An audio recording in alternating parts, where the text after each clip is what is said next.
দেড় দিন পরেও এখনো জমা জল, দুর্যোগের পরেও দুর্ভোগে নাকাল কলকাতা। পুজোর মুখে মাথায় হাত ব্যবসায়ীদের, কলেজ স্ট্রিটে কয়েক লক্ষ টাকার বই নষ্ট। খোলা তারে বিদ্যুৎস্পৃষ্ট হয়ে মৃত্যু মিছিল, নাগরিকদের দায়ী করলেন মেয়র পরিষদ। সবাই জানি যে শর্ট সার্কিট হতে পারে, তারপরেও যদি আমি নামছি আত্মহত্যা করার জন্য নামছি। 5 ঘন্টার বৃষ্টিতে বিপর্যস্ত কলকাতা, জলে ডুবে বিদ্যুৎস্পৃষ্ট হয়ে মৃত্যু মিছিল। ফের মুখ্যমন্ত্রী নিশানায় ডিভিসি সিএসসি, সরকারি দায়ী পাল্টা শুভেন্দু। নেতাজি নগরে জমা জলে পড়ে বিদ্যুৎস্পৃষ্ট হয়ে মৃত্যু, সরকার সিএসসি সাহায্য ফেরালো মৃতের পরিবার, বিজেপি কেউ প্রত্যাখ্যান। চাকরির প্রতিশ্রুতি পেলেও আমি চাকরি করব না।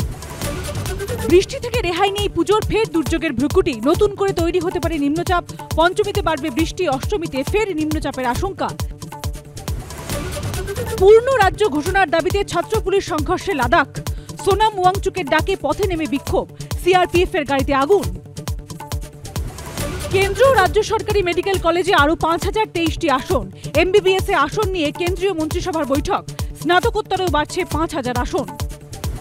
পুজোর কেসবুকে কার কি আপডেট? কেসবুক সকাল 7:30টা, শারদোৎসবে সুরে সুরে কথার কেরামতি, পুজোর অ্যাপ দুপুর 1:30টায়, করুক মাথা থিমথিম দিনভর। প্রতিমা থেকে মণ্ডপে নজর কাড়ল কারা? কোন ভাবনায় সেরা শিরোপা পেল কারা? দেখুন শারদ আনন্দ সম্মান দিনভর।